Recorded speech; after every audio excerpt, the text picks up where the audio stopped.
ఈ చంద్రగ్రహణం వల్ల ప్రతికూల రాశుల వారు ఏ ఏ దానాలు ఇవ్వాలి గురుగారు?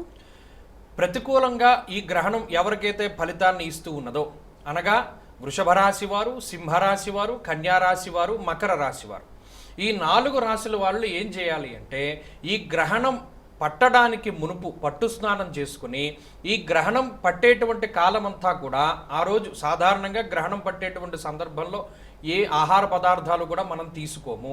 కాబట్టి ఈ గ్రహణం పూర్తయ్యేటువంటి సమయం వరకు ఏదైనా మీకు మంత్రానుష్ఠానం అది ఉంటే మంత్రానుష్ఠానం చేసుకోవచ్చును, లేదా ఏదైనా స్తోత్రపారాయణలు చేసుకోవచ్చును. ఈ గ్రహణం ముగిసిన తర్వాత యథావిధిగా మరలా స్నానం చేసుకుని వీరికి ప్రత్యేకమైనటువంటి కొన్ని దానాదులు చెప్పబడ్డాయి. ఏంటండి అవి అంటే, ఉదాహరణకి కేతువు వల్ల గ్రహణం పడుతూ ఉన్నది కాబట్టి ఉలవలు, అలాగే చంద్రునకు గ్రహణం ఏర్పడుతోంది కాబట్టి బియ్యము, చంద్ర సంబంధమైనటువంటి ధాన్యము, గోధూమ స్థండులాలాడ్య ముద్గా శనకబర్బరాహ తిలమాష కులుత్థ నవధాన్యాన్ని ప్రకీర్తిత అన్నారు. అందులో ప్రధానంగా ఉలవలు 1 కేజింపావు, అలాగే బియ్యం కేజింపావు, ఈ రెండింటిని మనం దగ్గర పెట్టుకోవాలి.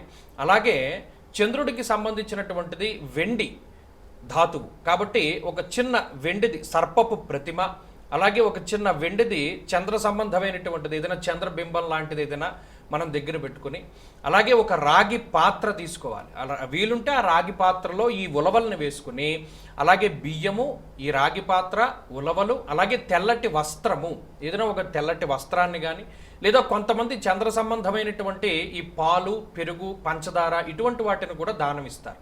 అలాంటివైనా ఇవ్వవచ్చును. అలాగే ద్రాక్ష పళ్ళు, తెల్లగా ఉండేటువంటి ఈ ద్రాక్ష పళ్ళను కూడా దానం ఇస్తారు. ఇలా ఎర్రటి పళ్ళు కానీ, తెల్ల రంగులో ఉండేటువంటి పళ్ళను కానీ, ఈ పైన చెప్పినటువంటి ధాన్యాదులు కానీ చేత్తో పట్టుకుని యథావిధిగా ఈ గ్రహణం పూర్తయిన తర్వాత మమ జన్మరాశి వశాత్తు గ్రహణ సూచిత సర్వారిష్ట శాంత్యర్థం అనేటువంటి సంకల్పం చెప్పుకుని ఈ దానాదులు అవన్నీ కూడా చెయ్యాలి. అలా చేసినట్టయితే ఈ గ్రహణం వల్ల ఏర్పడేటువంటి చెడు ప్రభావం ఏదైతే ఉంటుందో అది ఈ రాశుల వారికి పూర్తి